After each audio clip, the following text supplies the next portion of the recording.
നമസ്കാരം.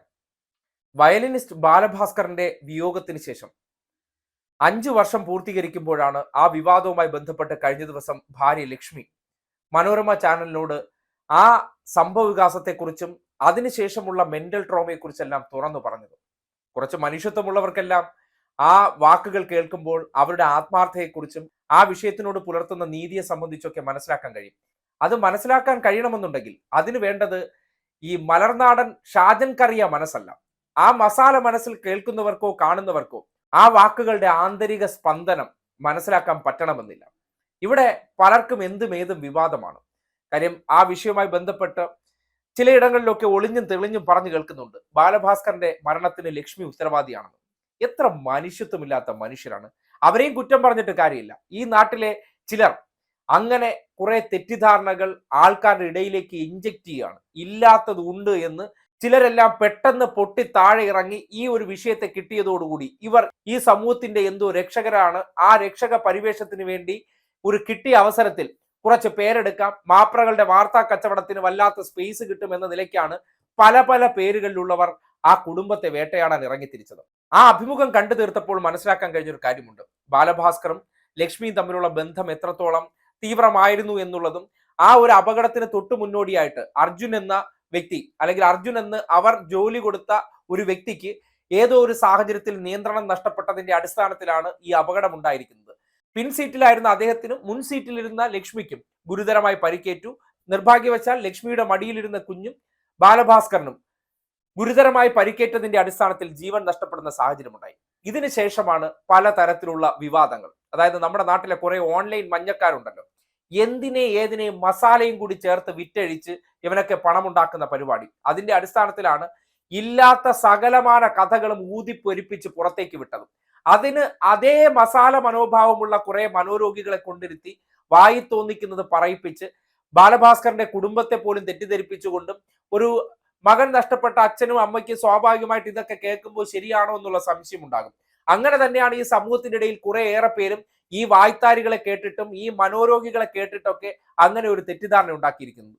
എന്തിനേറെ പറയുന്നു, ഇവരുടെ ഇടയിലുണ്ടായിരുന്ന ചില സൗഹൃദക്കാർ പോലും അവരുടെ ആത്മാർത്ഥ സൗഹൃദമാണെന്ന് കരുതിക്കൊണ്ട് അവർക്കൊരു വീഴ്ച പറ്റുമ്പോൾ അതിനെ മുൻനിർത്തിക്കൊണ്ട് ആ കുടുംബത്തെ വേട്ടയാടാൻ വേണ്ടിയും അവർക്ക് ശത്രുക്കളുള്ള ചിലരെ കൂടി ഇതിലേക്ക് വലിച്ചിഴച്ചുകൊണ്ട്, അതായത് ഇതേ സൗഹൃദ വലയത്തിലുള്ളവരോട് പരസ്പരം ഉണ്ടാകുന്ന ചില പ്രശ്നങ്ങൾ ഉണ്ടാകുമല്ലോ, അതിനെ ഇതിന്റെ ഇടയിലേക്ക് വലിച്ചു കൊണ്ടുവന്ന് സുഹൃത്താണെന്നുള്ള പരിഗണന പോലും കൊടുക്കാതെ ഒരു വിഷയം കിട്ടുമ്പോൾ അവർക്ക് വീണ്ടും വീണ്ടും ജീവിതത്തിലേക്ക് മാനസിക ട്രോമ, അതായത് തിരിച്ചു വരാൻ ശ്രമിക്കുന്ന അവർ തിരിച്ചു വരാൻ പാടില്ല, എങ്ങനെ ഒടുങ്ങണം എന്നുള്ള നിലയ്ക്ക് അത്തരം കഥകൾ മെനയുന്നവരുടെ മുന്നിലേക്ക് കുറച്ചു പേർക്കെങ്കിലും വിശ്വസിക്കാൻ ബാലഭാസ്കറും ലക്ഷ്മിയും തമ്മിൽ ഉണ്ടായിരുന്ന ഒരു അഭിമുഖം കാണാനിടയായി. അത് കൈരളി ചാനലിൽ ജോൺ ബ്രിട്ടാസ് നടത്തിയ ഒരു അഭിമുഖമാണ്. ഈ മരിക്കുന്നതിന് ഒരു 5 വർഷം മുന്നേ, അതായത് അതിന് ഏകദേശം അടുപ്പിച്ചെടുത്തൊരു ഇന്റർവ്യൂ ആണ്. ആ അഭിമുഖവുമായി ബന്ധപ്പെട്ട അദ്ദേഹത്തിന്റെ ഒരു സ്പെഷ്യൽ പ്രോഗ്രാമാണ് ഈ JB ജംഗ്ഷൻ എന്നുള്ള പരിപാടി.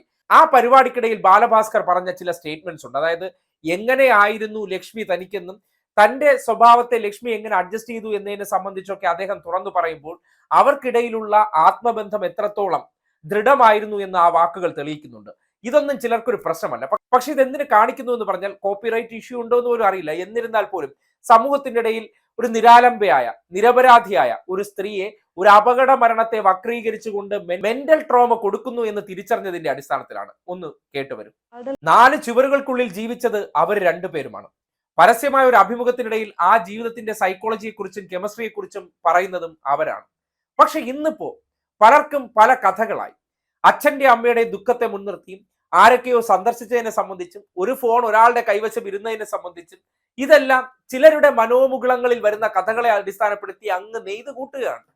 പച്ച നുണകളും അല്ലെങ്കിൽ ഭാവനാസമ്പന്നമായ മസാല കഥകളും വിറ്റഴിഞ്ഞു പോകുമെന്നുള്ളത് കൊണ്ടും അത്തരം മസാല കഥകൾക്ക് ഈ നാട്ടിൽ വലിയ മാർക്കറ്റും ഡിമാൻഡും ഉള്ളത് കൊണ്ട് ഈ സ്ത്രീയെ മുൻനിർത്തി പറയുന്ന പല കഥകളും ചിലർക്കൊക്കെ അതിവൈകാരികവും സഹതാപത്തിന്റെ ഇലമെന്റ് കൂടി ചേർക്കുമ്പോൾ സ്വാഭാവികമായിട്ടും ഈ ഇരുന്ന് വായ്ത്താരി ഇടുന്നവന്റെ പോക്കറ്റ് നിറയുമല്ലോ. സത്യത്തിന്റെ പക്ഷത്തിലോ നീതിയുടെ പക്ഷത്തിലോ അല്ലെങ്കിൽ മനുഷ്യപക്ഷത്തോ നിൽക്കാനായിട്ട് ഈ നാട്ടിൽ ആളെണ്ണം കുറയും. സ്വാഭാവികമായിട്ട് അങ്ങനെയാണ്. ഭൂരിപക്ഷത്തിനോടൊപ്പം സഞ്ചരിച്ചാൽ പെട്ടെന്ന് എന്ത് ചെയ്യാം, നമുക്ക് നേട്ടങ്ങൾ ഉണ്ടാക്കാം. എന്നാൽ വലിയൊരു ചെറിയ പക്ഷം മാത്രമേ കാണുമെന്നുണ്ടെങ്കിലും സത്യത്തിനോടൊപ്പം നിലനിൽക്കാൻ വേണ്ടത് ധൈര്യവും തണ്ടുറപ്പുമാണ്. അതുള്ളത് കൊണ്ട് തന്നെയാണ് ലക്ഷ്മിക്ക് വേണ്ടി ഈ ഒരു പാർട്ട് എന്ത് പ്രശ്നമുണ്ടെങ്കിലും അത് നേരിടാം എന്നുള്ള തരത്തിൽ കാണിക്കുന്നത്. കാര്യം അവരുടെ ആ പ്രതികരണം കേട്ടപ്പോൾ ഒരു മാനുഷിക തലത്തിൽ ചിന്തിക്കുന്ന ഒരു മനുഷ്യർക്കും അവരുടെ വാക്കുകളെ ഇഗ്നോർ ചെയ്യാൻ കഴിയില്ല. കാര്യം അവരുടെ ചില വാചകങ്ങളൊക്കെ ഉള്ളിൽ വല്ലാത്ത സങ്കടം സൃഷ്ടിച്ചുകൊണ്ട് തന്നെയാണ് പറയുന്നത്. കാര്യം ഒരു വ്യക്തി ഇത് അതിജീവിച്ച ഒരു കാലഘട്ടത്തെക്കുറിച്ച് നമ്മളാണെന്ന് ചിന്തിക്കുന്ന സന്ദർഭത്തിലായിരിക്കും നമുക്ക് അതിന്റെ സങ്കീർണതകളെ കുറിച്ച് മനസ്സിലാക്കാൻ കഴിയുന്നത്.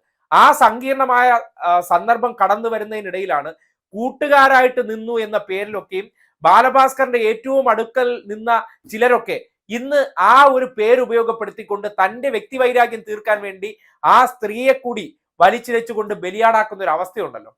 മനുഷ്യരായിട്ടൊന്നും കണക്കാക്കാൻ കഴിയില്ല. മൃഗങ്ങൾ പോലും ഇത് ചെയ്യില്ല. മൃഗങ്ങളോട് പറഞ്ഞാൽ മൃഗങ്ങൾക്ക് ഇതൊക്കെ ഒരുതരം അപമാനകരമായിട്ട് മാറും. ആ JB ജംഗ്ഷനിലെ ഇന്റർവ്യൂവിൽ ബാലഭാസ്കറിന്റെ വാക്കുകളിൽ കൃത്യമായിട്ട് തന്നെ അടയാളപ്പെടുത്തുന്നുണ്ട് ലക്ഷ്മി എങ്ങനെയായിരുന്നു അയാൾക്കെന്നുള്ള കാര്യം. അവർ തമ്മിലുള്ള ബന്ധം എത്രത്തോളം ദൃഢമായിരുന്നു എന്നുള്ള കാര്യവും അവിടെയുണ്ട്. അത്രമാത്രം അടുപ്പമുണ്ടായിരുന്ന രണ്ട് വ്യക്തികളിൽ ഒരാൾ നഷ്ടപ്പെടുമ്പോൾ മറ്റൊരാളുടെ മാനസികാവസ്ഥ എന്താണെന്ന് മനസ്സിലാക്കണമെന്നുണ്ടെങ്കിൽ ആദ്യം ആകേണ്ടത് ഒരു മനുഷ്യനാണ്. പിന്നീട് വേണ്ടത് ഒരു മനുഷ്യ ഹൃദയമാണ്. ഇത് രണ്ടുമില്ലാത്തവർക്ക് ഇതൊന്നും ഒരിക്കലും അങ്ങോട്ടേക്ക് സ്പർശിക്കത്തില്ല. കാര്യം അവർക്ക് എപ്പോഴും എല്ലാത്തിലും സംശയമാണ്. കാര്യം ജീവിതമേ സംശയമാണല്ലോ. ജീവിതങ്ങൾ കടന്നു പോകുന്നതും അങ്ങനെയാണല്ലോ. അടിമുടി ദുരൂഹമാണല്ലോ ജീവിതങ്ങൾ. അതുകൊണ്ട് അവരെ സംബന്ധിക്കുന്നിടത്തോളം യഥാർത്ഥ സങ്കടങ്ങളും വിഷമങ്ങളും അവരെ സ്പർശിക്കത്തില്ല.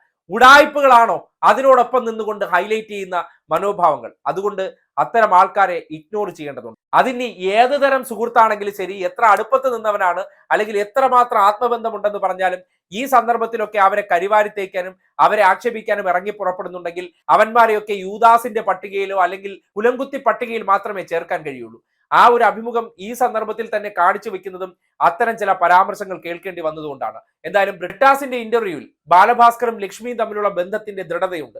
അതിനുശേഷം ലക്ഷ്മി ഒറ്റപ്പെട്ടതിന് ശേഷം അവർ ബാലഭാസ്കറിനെ കുറിച്ച് ഓർത്തെടുത്ത് പറയുന്ന വാക്കുകളിലും ആത്മാർത്ഥതയുണ്ട്. അതിനപ്പുറത്തേക്ക് ഈ നാട്ടിലെ കുറെ മനോരോഗികളുടെ സർട്ടിഫിക്കറ്റ് പ്രതീക്ഷിച്ച് അവർ ജീവിക്കുന്നില്ല എന്ന് പറയുന്നിടത്ത് അവർ തിരിച്ചുവരവിന്റെ പാതയിലാണ്.